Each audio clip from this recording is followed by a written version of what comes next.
Welcome to the Growing Tall Poppies podcast. I'm your host, Dr. Nat Green, and I'm so excited to have you join me as we discuss what it means to navigate your way through post-traumatic growth and not just survive, but to thrive after trauma. Through our podcast, we will explore ways for you to create a life filled with greater purpose, self-awareness, and a deep inner peace. Through integrating the many years of knowledge and professional experience, as well as the wisdom of those who have experienced trauma firsthand, we will combine psychology, accelerated approaches, coaching, and personal experience to assist you to learn, to grow, and to thrive. I hope to empower you to create deeper awareness and understanding and stronger connections with yourself and with others, whilst also paving the way for those who have experienced trauma and adversity to reduce their suffering and become the very best versions of themselves in order to thrive. Thank you so much for joining me on today's episode.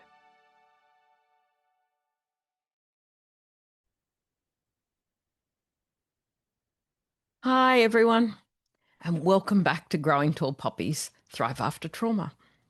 I'm your host, Dr. Nat Green, and today's episode is a little different. It's not about a guest, a new framework, or even a specific strategy. This one's coming straight from the heart, from my heart to yours. Because over the past few months, I've been feeling a deep shift. One that's changing not just how I work, but how I see growth, healing, and what I believe it truly means to thrive. It's about a moment, one that changed how I see healing, leadership, and the work that we're all here to do. It's raw, it's reflective, and it's marking a new chapter, both for me and for this podcast. So settle in, take a deep breath, and maybe even grab yourself a cuppa. That's exactly what I'm going to do, because this one's straight from the heart. There's something about sitting by the ocean that brings everything back into focus and greater clarity, isn't there? That soft rhythm of the waves, the salt in the air, the sea breeze through your hair, and the warmth of a coffee cup in your hands. It's like the world finally slows down just enough for the truth to catch up. And I remember one of those moments earlier this year. I found myself doing exactly that. I'd been in the thick of life and work, sessions, projects, deadlines. You know it. All of it meaningful, all of it purposeful, and yet something within me felt quietly restless.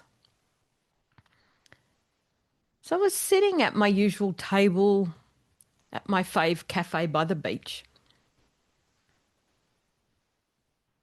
just doing some writing, because that's where I love to do my writing, and just watching the tide roll in.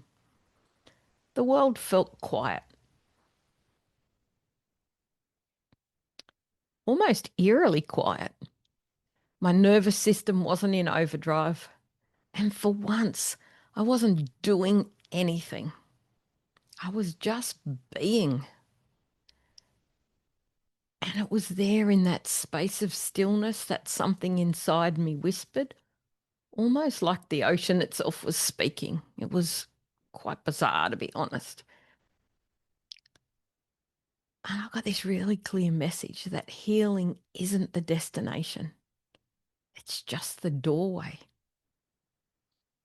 I just sat there staring out at the horizon, watching a small pod of dolphins playing in some waves, just letting those words land.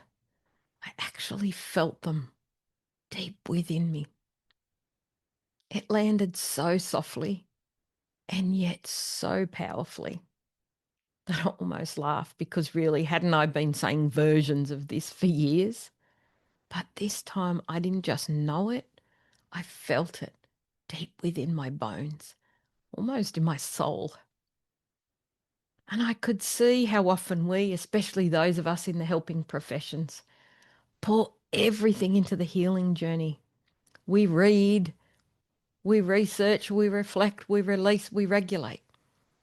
We do the deep work and it changes us. But somewhere along the way, we started believing that healed is the end point. That once we've reached some invisible line of wholeness, we'll finally arrive. And it was as I was sitting there that morning that I realised that's where most of us stop. Not because we lack courage. We've usually got that in bucket loads, but because we've never been shown what comes next. For years, my work had revolved around helping people heal from trauma, reclaiming safety, identity, and finding balance. It's powerful work. It's sacred work, and it really is such a privilege. But in that quiet moment, I saw the pattern. We spend years doing that deep work. The therapy, the breath work, the somatic stuff, the TRE, the inner child healing, nervous system regulation, all of it. And somewhere along the way, we start to believe that once we've healed enough, we'll arrive at our desired destination and that healing is the end point. But what I've discovered in myself, in my clients, and in so many practitioners and leaders that I've mentored over the years is that healing is only really the beginning. It's the foundation, not the finale. Because once our pain softens, once the survival patterns quieten down, a new question starts to emerge. Who am I now beyond the trauma? And that's the moment where the next chapter begins. The one where we stop simply surviving our story and start writing a new one. It's where healing turns into creation. It's where the magic can truly start to happen. Where we start leading, loving, and living from integration, not from protection. And that realization, sitting there with my coffee and the sound of the waves, changed everything for me. It was the beginning of a deeper understanding that the journey isn't just about healing the past. It really has to be about embodying the future. Healing teaches us how to come home to ourselves, but thriving asks, now that you're home, what will you build here?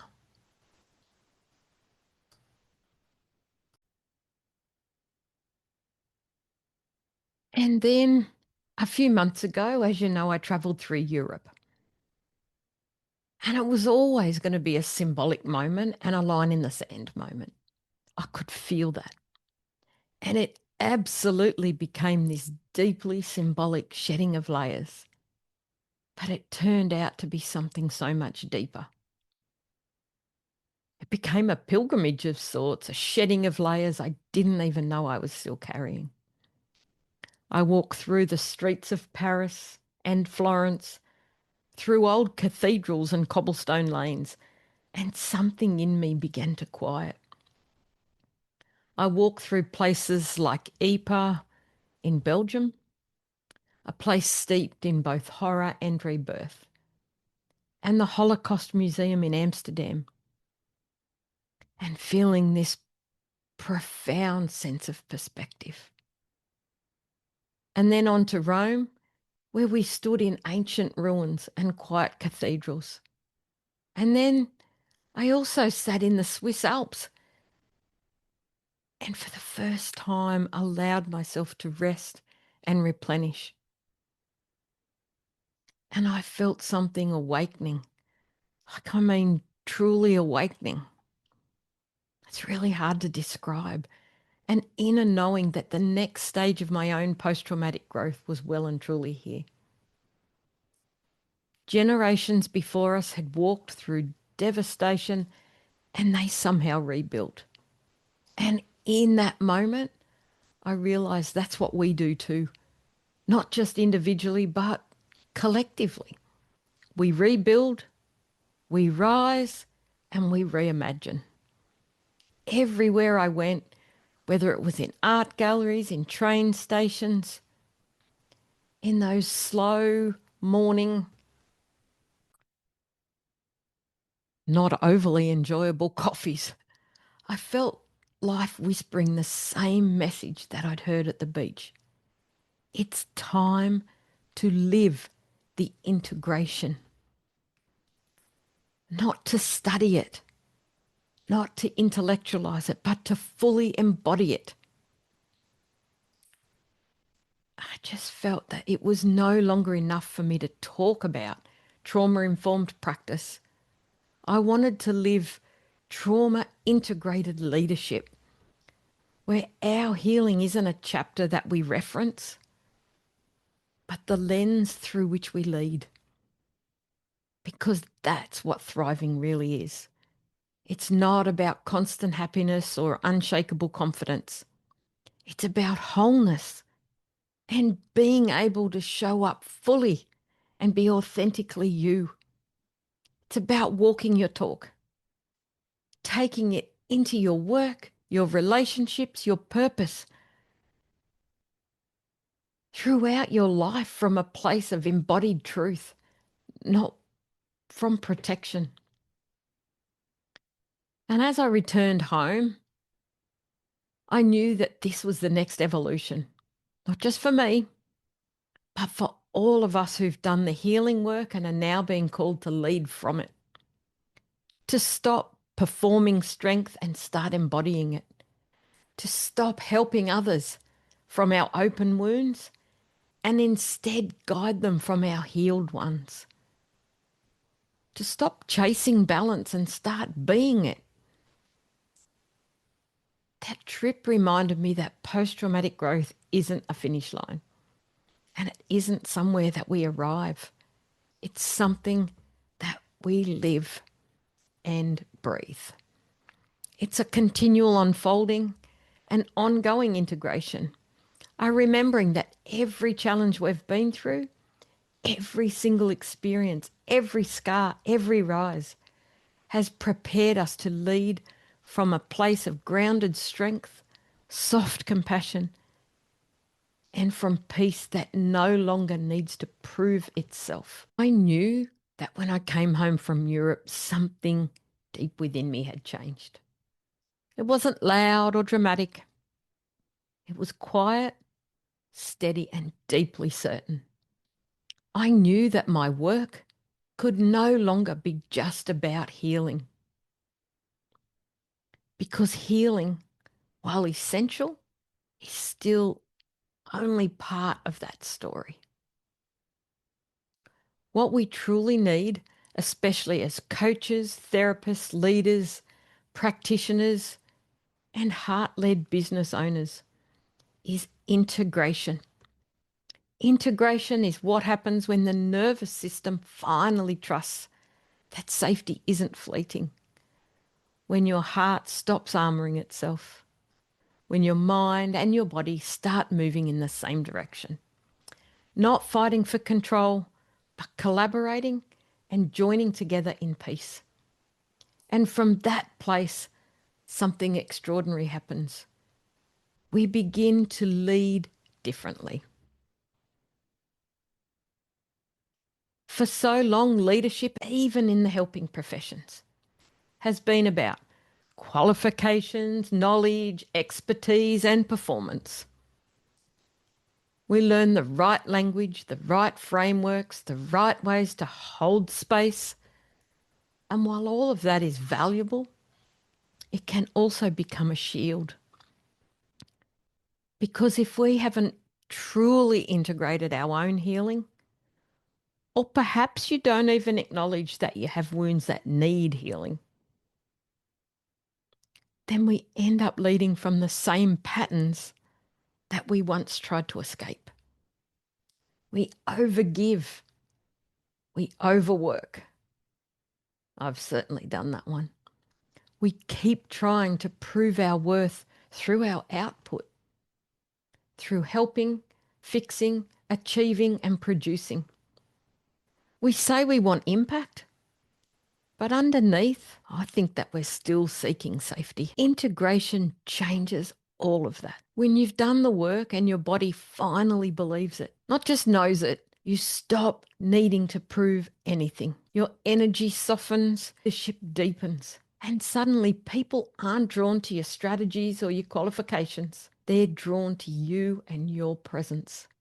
That is integrated leadership. It's the place where trauma-informed knowledge becomes lived embodiment, where you don't just teach nervous system safety, you radiate it, where boundaries aren't a script, they're actually a state of being, where you can stand in front of a client, a team, or a community and say, I'm human.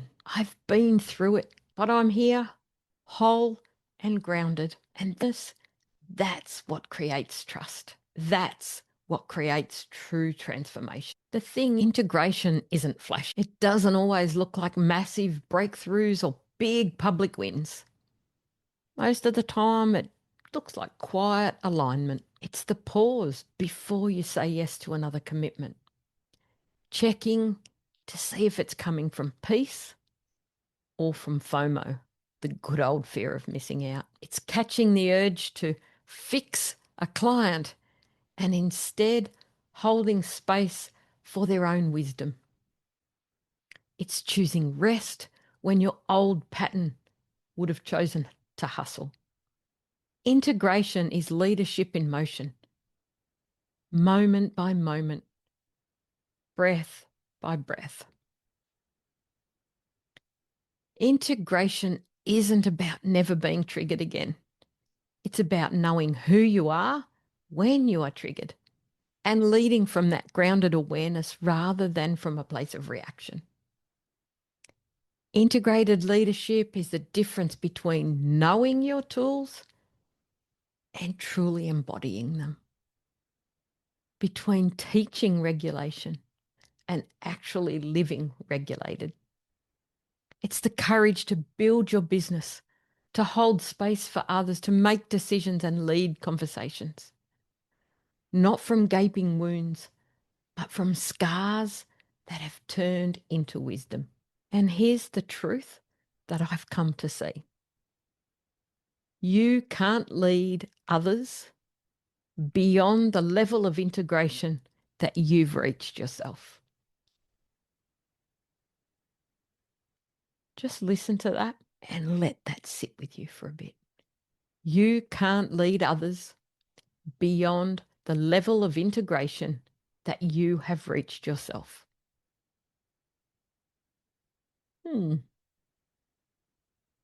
Interesting, hey? If you haven't yet embodied the healing that you talk about, your clients will feel it. They will absolutely sense that. If you're guiding people towards authenticity, but still hiding parts of your own story, the energy won't land. If you're teaching others to rest, but never giving yourself permission to exhale, the nervous system will know. And that's why this next evolution, the integrated leadership era, matters so deeply. Because our world doesn't need more polished professionals. It needs embodied, integrated leaders. And those with lived experience don't need to hide that any longer. We need people who have walked through their own fire and emerged not just functional, but free. People who can build businesses, communities, and conversations that are deeply rooted in truth and compassion, not perfection or performance. People who lead from healed hearts, not hidden wounds. That's what I want this next season of Growing Tall Poppies to be about. It's not about being done with healing. It's about what comes after. It's about what happens when we stop surviving and we truly start leading from the inside out. Because when we lead from integration, we don't just thrive, we become the example of what's possible for everyone around us. And I love that the amazing guests we have on Growing Tall Poppies are constantly showing us this. When I first began talking about and using the phrase integrated leadership, I noticed something fascinating. I could feel people leaning in, not just curious, but resonating.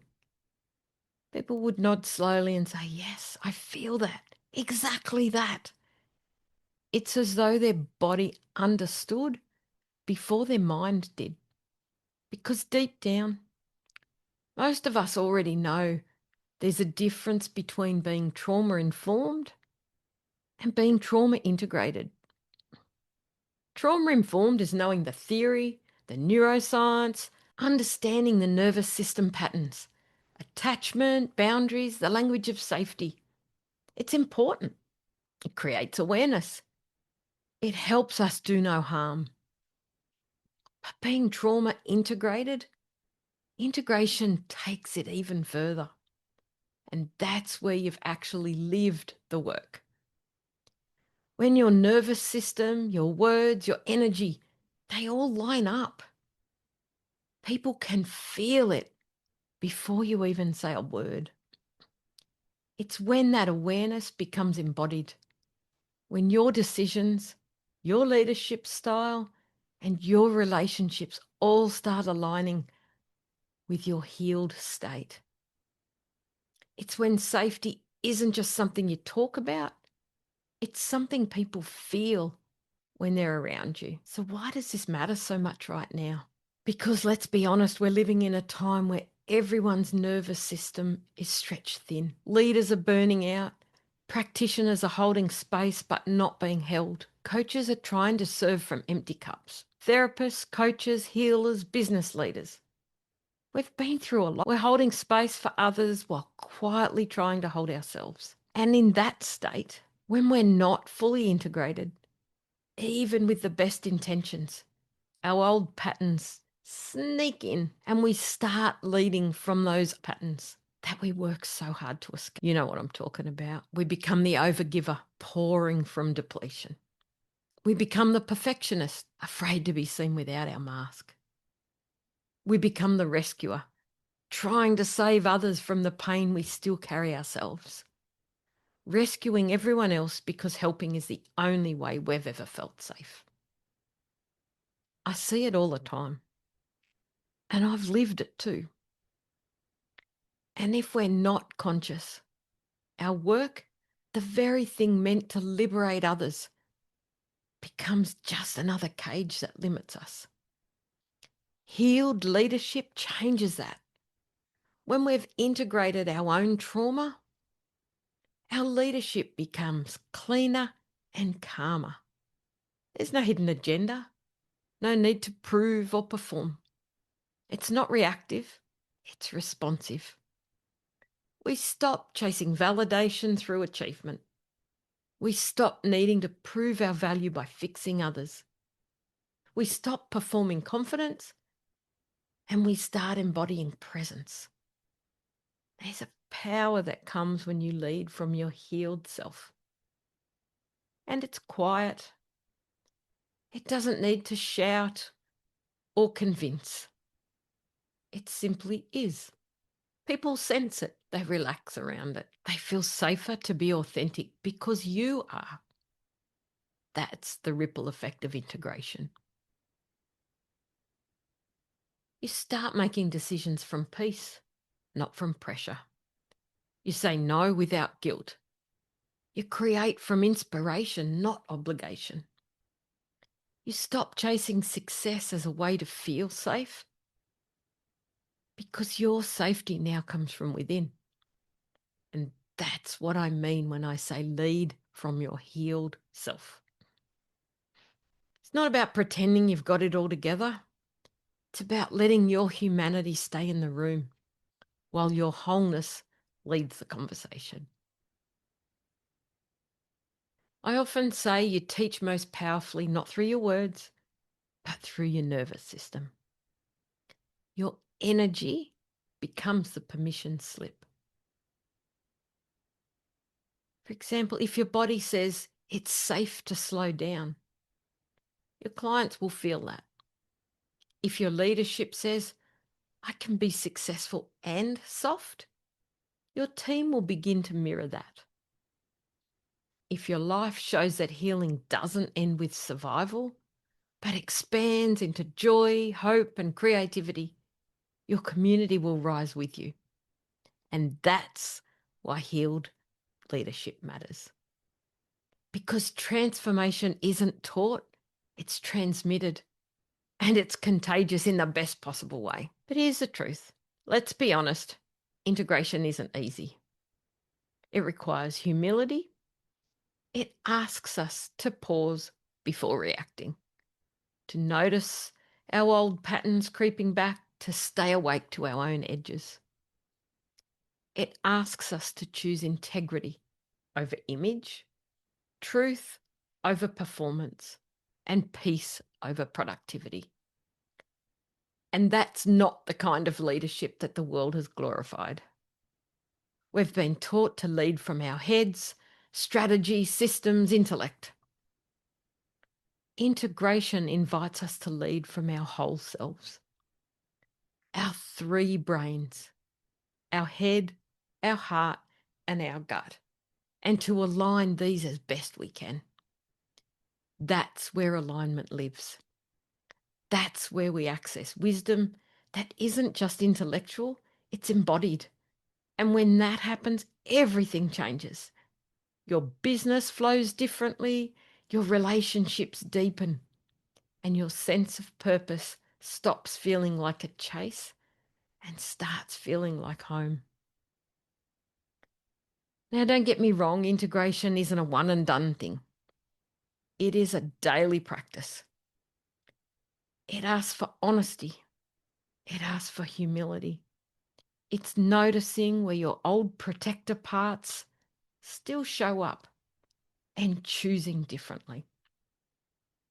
It's catching yourself before you rush, before you fix, before you say yes from fear of letting someone down. It's slowing the pace of your life enough to ask, am I acting from my healed self or my hurt self right now? That is integration. Integrated, healed leadership is what bridges the gap between who we've become through healing and who we're meant to be through thriving.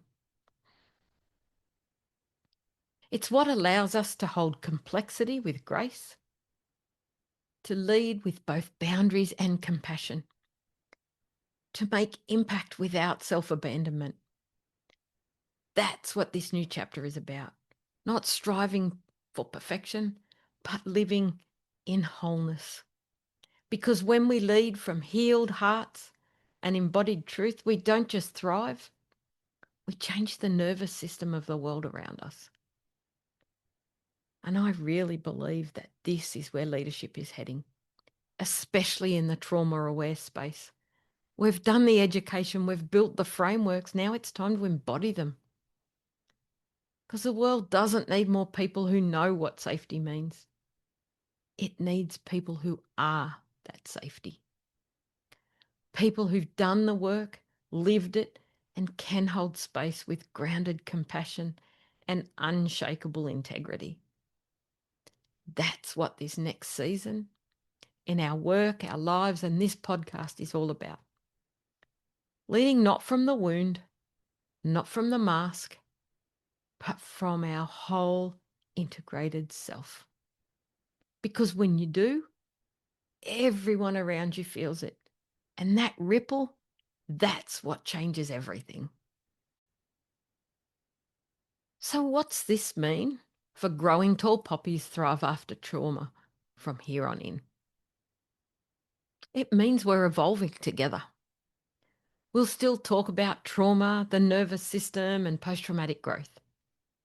But we'll also talk about how to lead from that growth, how to build ethical, sustainable, purpose-driven businesses that reflect your healed state, how to show up online authentically without armoring up or performing perfection, how to integrate your humanity into your leadership so that your presence itself becomes healing for others.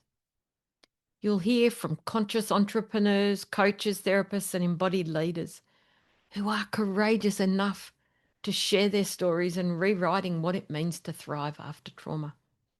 This is where the science of healing meets the art of leading, and I cannot wait to explore it with you.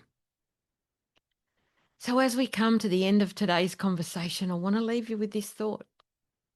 If healing is the doorway, then thriving, real embodied thriving, is what happens when you walk through it and keep going. You don't need to race. You don't need to force anything. Integration is gentle work. It's the quiet decision to keep showing up from your healed self. In your relationships, in your business, in the way you speak to yourself. It's catching the moments when old patterns whisper. Play small and choosing to stay open anyway. It's noticing the urge to overgive, to overwork, to overachieve, and pausing long enough to remember. I don't need to prove that I'm healed. I get to live as healed. That's leadership. That's thriving. And I think for so many of us, especially those who hold space for others, this next chapter is really about living the integration. No more compartmentalizing who we are at work and who we are at home. No more shrinking because we've been told that sensitivity isn't strength. No more pretending we've got it all figured out just so we can be taken seriously. Integrated leadership is about bringing all of you to the table, the human, the healer, the professional, the dreamer, and letting them all coexist. Because when you lead from your healed self, you give others permission to do the same. Your calmness becomes contagious. Your authenticity becomes magnetic, and your presence becomes healing. And maybe that's the whole point of post-traumatic growth. Not to get somewhere, but to become someone who knows that peace does not mean the absence of pain. It's the presence of wholeness. Someone who leads, creates, and connects from that deep sense of inner safety. That's where the real transformation happens. So wherever you are on your journey, whether you're still healing or starting to feel that tug towards something bigger, I want you to know this. You are exactly where you need to be. You haven't missed your moment. You're just being invited into your next evolution. And that evolution will look different for each of us. Sometimes it's softer, sometimes it's bolder, but it always starts with choosing to live as the integrated version of you. As always, thank you for being here with me, for listening, for reflecting, and for rising. This podcast has always been about growth, but more than that, it's about truth. The truth that we can build a life, a business, and a legacy that comes from peace, not from pressure. So keep on walking through that doorway. Keep allowing yourself to thrive. And remember, your healed self is your most powerful leader. And you were born to be the tall poppy that you are. So keep on shining brightly and never let anyone dim your light.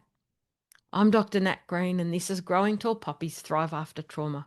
Until next time, stay grounded, stay open, and keep leading from love. And if today's conversation resonated with you, I'd love to hear what leading from wholeness and true integration means in your life right now. Share it with me on Instagram at Dr Nat Green or tag me in your stories. I truly love connecting with you there. And don't forget to like, follow, and subscribe to our show so you never miss an episode. Bye for now. Thank you for joining me in this episode of Growing Tall Poppies. It is my deepest hope that today's episode may have inspired and empowered you to step fully into your post-traumatic growth so that you can have absolute clarity around who you are, what matters the most to you, and to assist you to release your negative emotions and regulate your nervous system so you can fully thrive. New episodes are published every Tuesday, and I hope you'll continue to join us as we explore both the strategies and the personal qualities required to fully live a life of post-traumatic growth and to thrive. So if it feels aligned to you and really resonates, then I invite you to hit subscribe, and it would mean the world to us if you could share this episode with others who you feel may benefit too. You may also find me on Instagram at Growing Tall Poppies and Facebook, Dr. Natalie Green. Remember, every moment is an opportunity to look for the lessons and to learn and increase your ability to live the life you desire and deserve. So for now, stay connected, stay inspired, stand tall like the tall poppy you are, and keep shining your light brightly in the world. Bye for now.